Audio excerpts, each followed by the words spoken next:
Hay lugares en México donde el tiempo parece haberse detenido. Pueblos que una mañana funcionaban con mercados, campanas y chimeneas, y que al siguiente quedaron suspendidos entre el pasado y la ruina.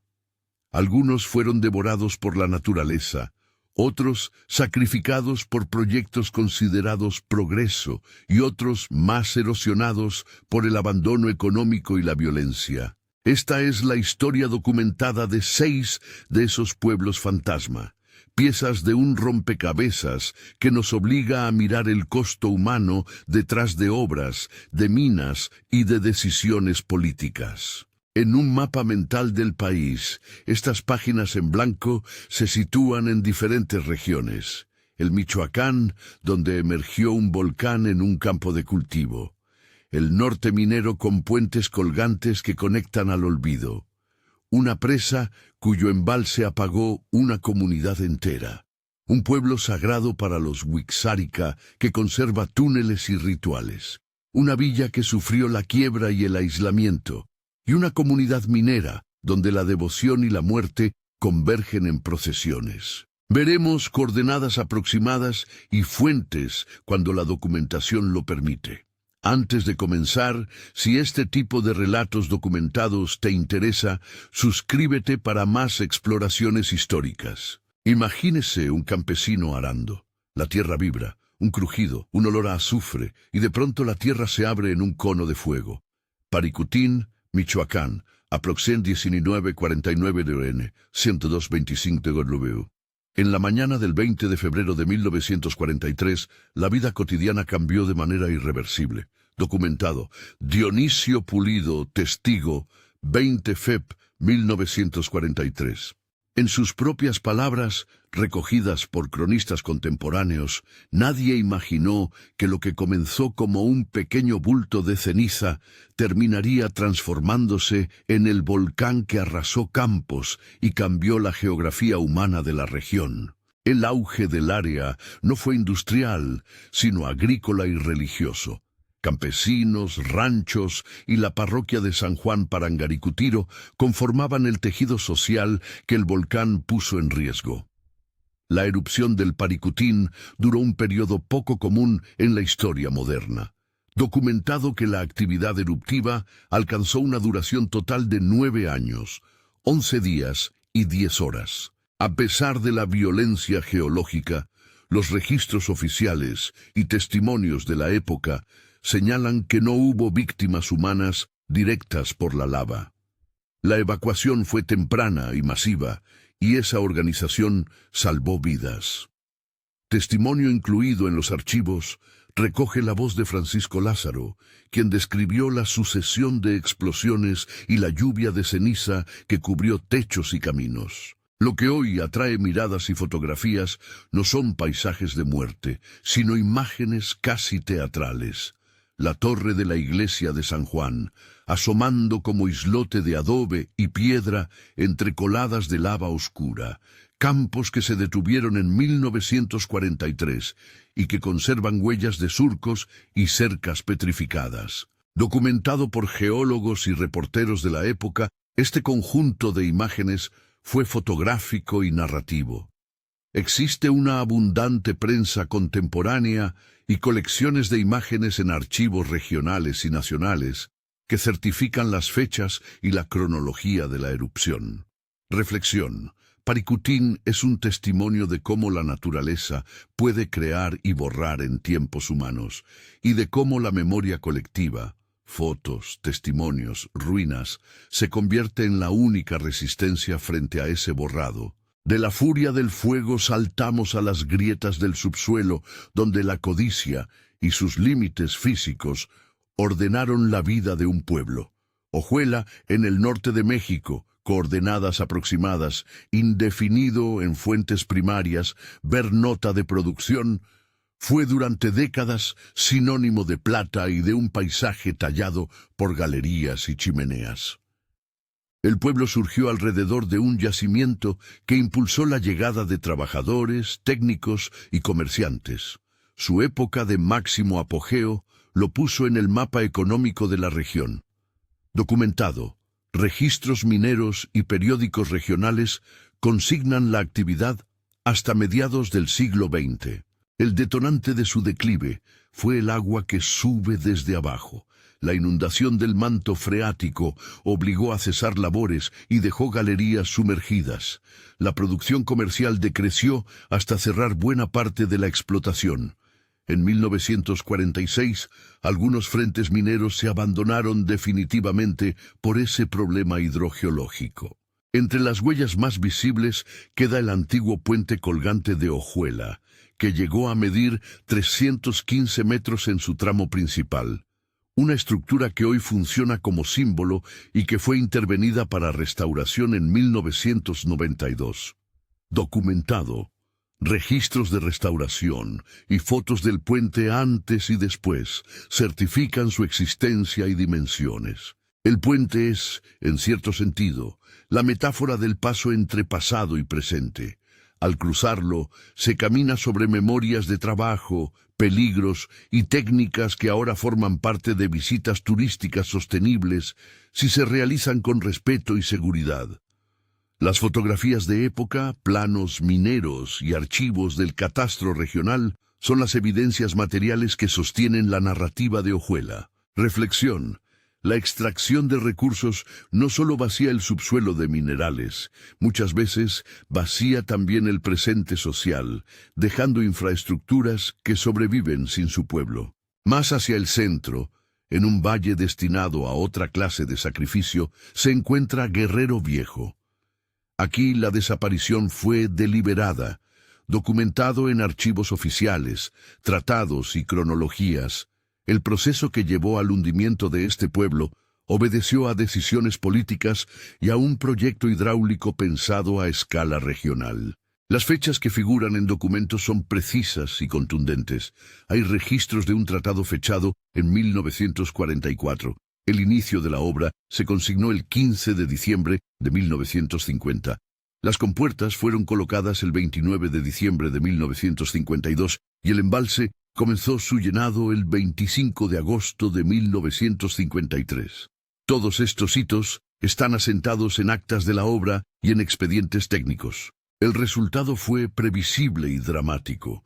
Un poblado que, de la noche a la mañana, dejó de existir en su forma física para convertirse en fondo de embalse. Sin embargo, la relación entre agua y memoria no se rompió por completo. En años de sequía, el pueblo vuelve a insinuarse. Documentos y reportes periodísticos registran apariciones parciales de calles, fachadas y la bóveda de la iglesia en 1971, entre 1993 y 1998, y nuevamente en 2006 y 2022. Ese vaivén entre presencia y disolución convierte a Guerrero Viejo en un espejo de las prioridades estatales. El progreso, entendido como suministro de energía o agua para grandes cadenas productivas frente a la pérdida de comunidades enteras. A nivel humano, hay relatos que persisten. Testimonios recogidos en crónicas locales incluyen voces como la de Doña Julia, habitante desplazada, quien describió el día de la mudanza forzosa y las pertenencias dejadas a la orilla del agua, muchas veces sin posibilidad de retorno. Documentado, fotografías de la época, actas de indemnización y notas de prensa conservan las fechas y las condiciones de desalojo. Es importante señalar además la advertencia actual. Partes de la cuenca y áreas colindantes han sido reportadas como zonas con presencia de grupos armados y control territorial fluctuante. Por ello, las autoridades recomiendan evitar visitas no autorizadas. Etiqueta en el registro: zona considerada peligrosa. Se desaconseja visita. El contraste entre Paricutín y Guerrero Viejo arroja una pregunta que atraviesa toda esta serie. ¿Qué queda cuando la naturaleza decide y qué deja quien planifica? Paricutín es un acto de la tierra. Guerrero Viejo fue, en buena medida, un sacrificio deliberado del tejido comunitario en nombre del desarrollo. En ambos casos, la memoria sobrevive en archivos, en ruinas y en relatos orales que se resisten al olvido. Atravesando ahora el paisaje sagrado y minero, llegamos a Real de 14, en San Luis Potosí, aprox. 22.51 n 100.25. Documento y leyenda se entretejen en este sitio que, a la vez que fue plaza minera de importancia, se volvió un lugar de paso y reverencia para grupos indígenas Wixárika, los Icholes, por su conexión con Wirikuta. En el apogeo minero, las galerías y la actividad extractiva dieron vida a un entramado urbano que hoy aparece más vacío, pero no muerto. Documentado. Cifras de población y registros de producción minero-metalúrgica muestran un declive sostenido desde el siglo XX. Una de las piezas más impresionantes del sitio es el túnel conocido como Garrido, cuyo tramo documentado ronda los 2.3 kilómetros de extensión. Ese túnel, hoy recorrido por visitantes y por los pocos pobladores que permanecen, es a la vez testigo del ingenio técnico y de la reducción drástica de la actividad productiva. Real de 14 posee además una dimensión mística. La ruta a Wirikuta, un espacio sagrado para el pueblo Wixárika, fue reconocida en procesos internacionales de patrimonio y, según documentos abiertos y comunicados recientes, recibió atención y protección por su importancia cultural en 2025. Es imprescindible aquí mantener un tono reverente. Wirikuta no es un escenario turístico, es territorio sagrado con prácticas y derechos colectivos. Las evidencias materiales incluyen planos de minas, censos de población que registran la caída demográfica y archivos fotográficos que muestran la metamorfosis urbana. Entre las voces locales hay custodios y peregrinos que ofrecen relatos sobre procesiones, permisos rituales y el respeto que merece el sitio. Reflexión. En Real de 14, la fragilidad histórica se enlaza a la persistencia de prácticas que no aceptan ser borradas por la economía. Mientras el viento levanta polvo entre las casas semivacías de Real de 14, cruzamos mentalmente hacia el norte profundo, donde la suerte de un pueblo quedó marcada por decisiones financieras y por la adversidad. Guarizame, también registrado en fuentes como Guarízame indefinido en algunos pasajes de archivo, es un caso que mezcla documentación económica, ruina minera y aislamiento. Documentado. En archivos del siglo XIX aparece la figura de Juan José de Zambrano, conocido como Conde Zambrano, cuya gestión y pérdidas económicas marcaron el destino local. Las fuentes señalan una quiebra que ronda los 14 millones de pesos de la época y acontecimientos alrededor de 1816 que terminaron con la bancarrota y la muerte del conde. Esos hechos están presentes en testimonios de archivos notariales y en crónicas de la zona. El pueblo sufrió también inundaciones históricas que dañaron infraestructura y labor minera. Con el tiempo, el aislamiento se intensificó. Hoy, Guarizame aparece como un lugar que murió 2 veces. Las primeras causas fueron económicas y geológicas. Las segundas, más recientes, obedecen a la inseguridad en la región que limita el acceso y el registro. Debido a esta realidad, las autoridades y cronistas locales suelen advertir: visita desaconsejada por riesgos activos en la zona. Documentado y marcado. Zona considerada peligrosa, se desaconseja visita. En términos de evidencia, existen actas de propiedad, balances de explotación y mapas mineros que acreditan la vida pasada del lugar, así como relatos orales que han circulado entre generaciones. Una nota sobre nomenclaturas. Algunos archivos antiguos y relatos populares usan variantes del nombre: Guarizame, Guarízame, formas locales que se han transmitido oralmente. Donde la documentación es contradictoria, las fichas de producción marcan indefinido y solicitan verificación en archivos notariales y catastros locales. Desde las piedras de Guarizame se siente la fuerza de la memoria rota por el abandono y por la violencia contemporánea. Entre las galerías colapsadas y las casonas en pie, se lee la historia de una economía que se desploma y de familias que se van. Reflexión. Cuando la actividad extractiva colapsa, la comunidad queda expuesta a nuevos riesgos, desde el olvido institucional hasta la penetración de actores armados que encuentran en el vacío el terreno propicio para operar. Al cerrar esta etapa del recorrido, el espectador puede percibir un hilo común. Los pueblos fantasma no son solo lugares vacíos. Son testimonios materiales de políticas, de fenómenos naturales, de decisiones económicas y de la resistencia o el borrado de las comunidades que los habitaron. Fotografías, horas de canto registradas en archivos parroquiales, expedientes de indemnización, actas notariales y planos mineros son los documentos que sostienen cada relato. Las leyendas y crónicas orales, por su parte, son complemento indispensable cuando las actas no lo cuentan todo. En cada caso, lo que se presenta aquí distingue entre documentado y según la tradición. Un procedimiento que pretende no confundir la evidencia con la narración. A continuación, en la siguiente etapa del viaje, abordaremos el último de los pueblos que completan la lista.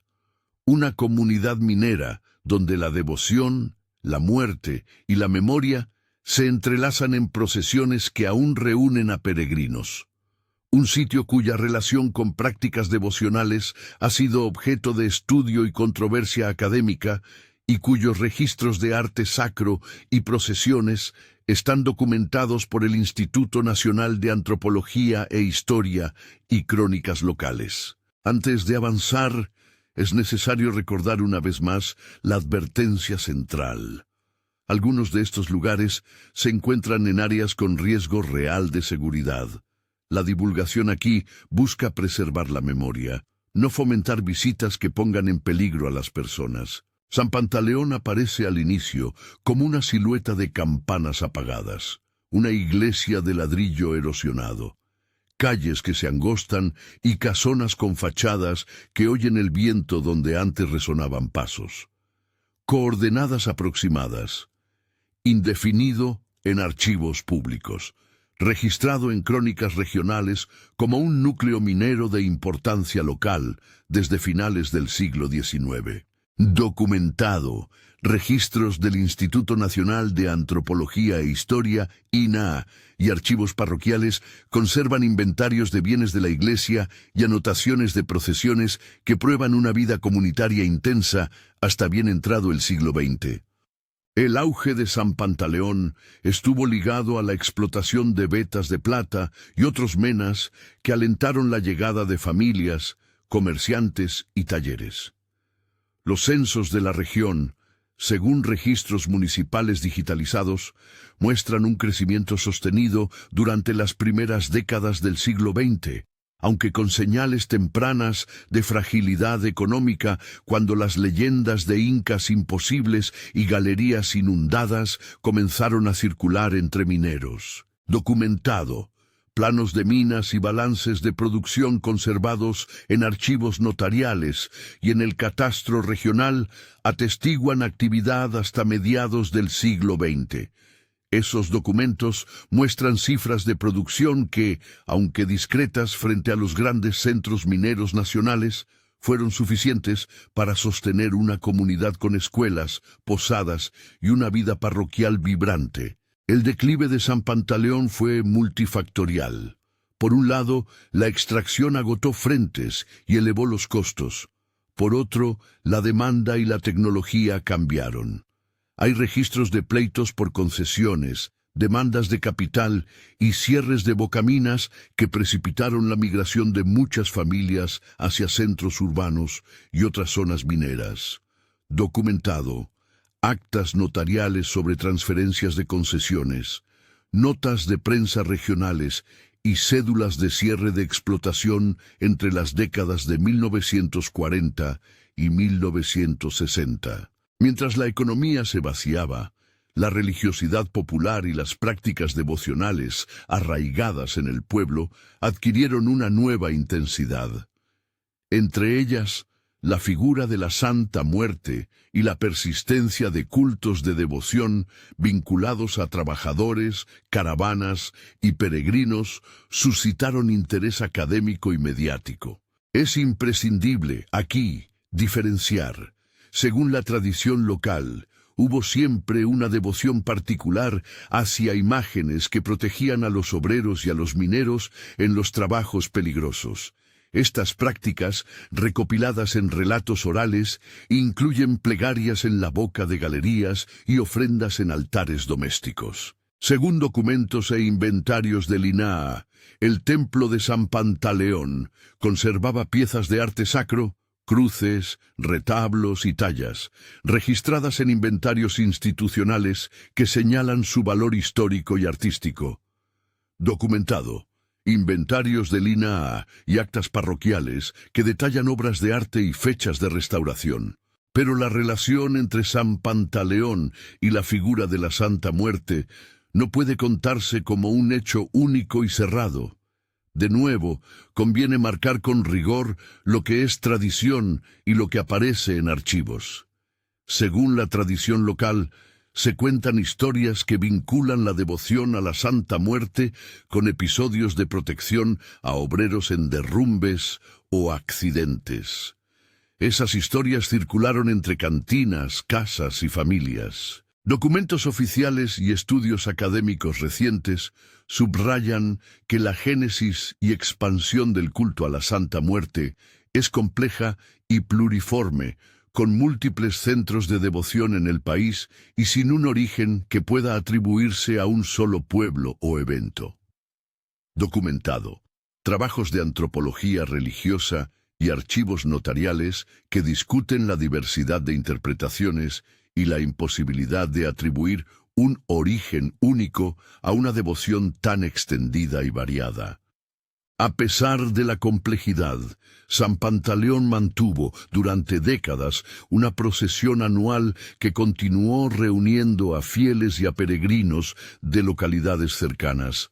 El 27 de julio aparece repetido en crónicas locales como fecha de celebración ligada al patronazgo o a ceremonias de memoria por los obreros muertos. Documentado, crónicas municipales y reportes periodísticos recogen la celebración en múltiples años, testimonios recopilados por cronistas regionales, entre ellos la referencia de Margarita Bustos Castañeda en archivos locales, describen la llegada de peregrinos, la colocación de exvotos y la reverencia hacia las piezas de arte sacro catalogadas por el INAH. Esa procesión, más que una mera curiosidad, funcionó como uno de los hilos que, incluso ante la desarticulación económica, mantuvo a la comunidad conectada con su pasado y con sus redes sociales. El estado actual de San Pantaleón refleja un patrón visto en otros pueblos de este recorrido. Población reducida, casas semiderruidas, pero signos de vida cultural y ritual que persisten. Documentado, censos recientes indican una caída demográfica drástica. Inventarios del INAH y fichas de patrimonio exhiben los bienes muebles e inmuebles que requieren protección.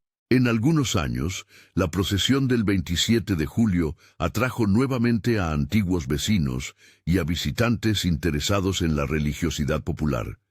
En otros, la asistencia fue simbólica, compuesta mayoritariamente por custodios y por familiares. Reflexión. La devoción se vuelve, en sitios como San Pantaleón, un factor de preservación intangible que sostiene memoria donde la economía ya no puede hacerlo. Es necesario subrayar además la discusión académica en torno a la figura de la Santa Muerte y su relación con espacios mineros. Documentado. Estudios de antropología y etnografía religiosa señalan que las devociones populares en comunidades mineras suelen incorporar figuras que simbolizan protección frente a riesgos laborales. Según la tradición, se dice que las imágenes cuidaban a quienes trabajaban en las profundidades. Sin embargo, los investigadores advierten contra lecturas simplificadoras. La Santa Muerte, como fenómeno social, tiene múltiples genealogías y significados que varían profundamente entre regiones y comunidades. Por ello, cualquier vínculo entre San Pantaleón y la expansión de este culto debe mirarse con cautela y no presentarse como una génesis única sin matices. Testimonios. Una voz que aparece en archivos locales recoge la memoria de una vecina, citada por cronistas. Margarita B., cronista local. Fecha indefinido. ¿Qué recuerda? Aquí siempre se rezó por los que bajaban a la mina. La gente ponía velas y a veces figuras pequeñas en los postes. No era solo miedo, era costumbre, agradecimiento, un lazo con los que ya no volvieron. Documentado.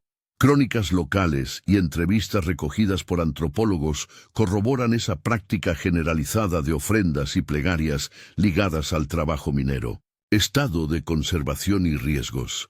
San Pantaleón, como otros pueblos visitados en este recorrido, enfrenta desafíos múltiples. La degradación física de edificios, la falta de recursos para restauraciones y la precariedad de servicios amenazan la integridad del patrimonio material. Documentado. Fichas del INAH y solicitudes de recursos archivadas en dependencias estatales muestran peticiones y proyectos pendientes. Además, cuando la zona presenta condiciones de inseguridad o acceso limitado, las tareas de conservación se complican todavía más. Por ello, nuevamente, la recomendación institucional y editorial es clara. Zona considerada peligrosa. Se desaconseja visita en los casos donde existan riesgos reales. En San Pantaleón hay años y tramos en que la visita es viable y otros en que no. Antes de planear un viaje, es imprescindible consultar a autoridades locales, custodios y dependencias de patrimonio. Minigancho. Lo que ahora parece un cierre es, en realidad, una invitación, porque lo que une a Paricutín, Ojuela, Guerrero Viejo, Real de 14, Guarizame y San Pantaleón, no es solo el abandono, sino la manera en que quedamos con la memoria de quienes allí vivieron. ¿Qué herramientas tenemos para no convertir esos lugares en silencios indiferentes? El diagnóstico que emerge de este recorrido documental no es simple. Hay patrones recurrentes. La extracción como promesa de prosperidad que al agotarse deja vacío. La decisión política que sacrifica poblaciones en nombre de proyectos mayores. La naturaleza que, con erupciones e inundaciones, reclama espacios humanos. La violencia contemporánea que cierra caminos y borra registros. Pero también hay elementos que contradicen la idea de abandono absoluto. La persistencia de rituales, las reapariciones de pueblos sumergidos, la conservación de archivos y de fotografías, y los esfuerzos locales por mantener viva la memoria. Consideremos, de nuevo, los extremos. Paricutín, un evento geológico que quedó documentado con precisión y que, paradójicamente, no costó vidas humanas directamente gracias a evacuaciones tempranas y a la coordinación social. Guerrero Viejo, un entierro deliberado por decisión estatal. Su aparición periódica en sequías pone en evidencia una elección ética. El bienestar colectivo medido en grandes términos frente al destino de comunidades específicas. Paricutín y Guerrero Viejo son, en ese sentido, dos formas de pérdida, una impuesta por la fuerza de la tierra, la otra por la fuerza de la política. Entre esos polos aparecen Ojuela, Real de 14, Guarizame y San Pantaleón, cada uno con su mezcla de factores. Agotamiento de recursos, fallas de infraestructuras, decisiones económicas erráticas y, en algunos casos, la violencia que impide el registro y la visita. Todos, sin embargo, comparten una condición muy humana, el deseo de recordar. Documentado, colecciones fotográficas en archivos regionales, relatos en actas parroquiales, expedientes de indemnización y reconstrucción, y registros de restauración dan cuenta de intenciones institucionales y comunitarias por conservar lo que queda. Hay lecciones prácticas que surgen de esos archivos. Primero, la documentación salva. Las fotografías tomadas por periodistas y geólogos en 1943 en torno a Paricutín son hoy prueba irrefutable de un suceso que, de otro modo, se hubiera reducido a relatos. Los inventarios de Lina en San Pantaleón permiten identificar piezas que, sin registro, habrían podido dispersarse o perderse. Los planos mineros en Ojuela y Guarizame permiten comprender las dinámicas de explotación y las razones de colapso. Por eso, la preservación de archivos, digitalización, catalogación y acceso público es un acto de memoria que demanda recursos y políticas públicas sostenidas. Segundo, la memoria popular y la documentación oficial deben dialogar. Las leyendas y narraciones orales no son meras anecdóticas, ofrecen sentidos, nombres, redes afectivas, pero deben presentarse como tales, según la tradición o según testimonios, cuando no hay documento que las confirme. En cada uno de estos pueblos se observan narrativas orales que complementan las actas y que revelan dimensiones de la experiencia humana que los papeles no siempre registran. Los afectos, los rituales, la resistencia. Documentado y leyenda, lado a lado, ofrecen una visión más completa y respetuosa. Tercero, la ética de la divulgación. Contar estas historias exige delicadeza. No se trata de explotar el abandono ni de convertir el sufrimiento en espectáculo.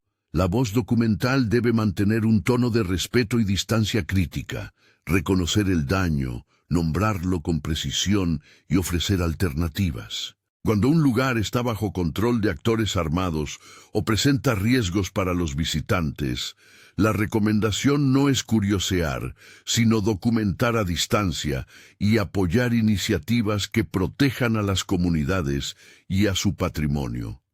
Zona considerada peligrosa, se desaconseja visita, debe aparecer como advertencia clara siempre que proceda. Mini gancho. Ahora que hemos visto los documentos, las piedras y las procesiones, cabe preguntarse, ¿qué significa recordar colectivamente? ¿Qué responsabilidad tenemos como espectadores y como sociedad frente a estos pueblos que existen en el borde entre el archivo y la ruina? Algunas respuestas vienen de quienes habitan o descienden de estos lugares. En Guerrero Viejo, las reapariciones en sequías trajeron a la superficie no solo muros, sino historias de desplazamiento y promesas incumplidas de indemnización. Documentado. Actas de indemnización y notas periodísticas muestran reclamos que permanecen abiertos. En Real de 14, custodios y peregrinos defienden el carácter sagrado de Wirikuta y reclaman que el reconocimiento patrimonial vaya acompañado de respeto a prácticas y territorios. Documentado, procesos de protección internacional y comunicados oficiales registran la figura de la ruta sagrada.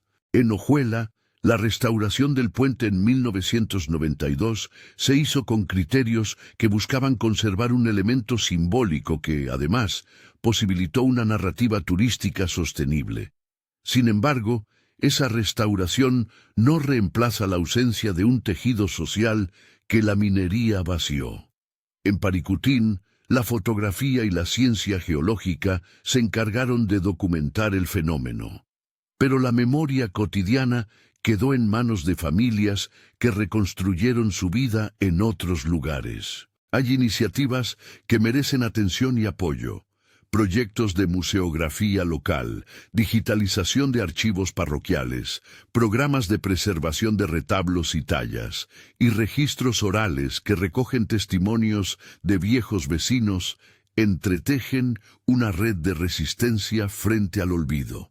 En algunos casos, las comunidades que regresan periódicamente para procesiones u ofrendas se convierten en custodios vivos de un patrimonio que no se reduce a lo material. Documentado. Solicitudes de apoyo al INAH, registros de proyectos locales y testimonios de custodios muestran acciones concretas que merecen reconocerse y respaldarse. Y además, tensiones sobre qué significa poner en valor un pueblo. ¿Es turismo cultural la solución? ¿Es la museificación? ¿Es la restitución de tierras o la reparación económica? No hay respuestas uniformes. Cada comunidad define su horizonte. En Real de 14, por ejemplo, la sensibilidad hacia Wirikuta exige que cualquier propuesta de desarrollo o turismo reconozca derechos colectivos y protocolos rituales. Documentado. Acuerdos y pronunciamientos sobre la protección de la ruta sagrada subrayan esa necesidad. Advertencia de seguridad y ética.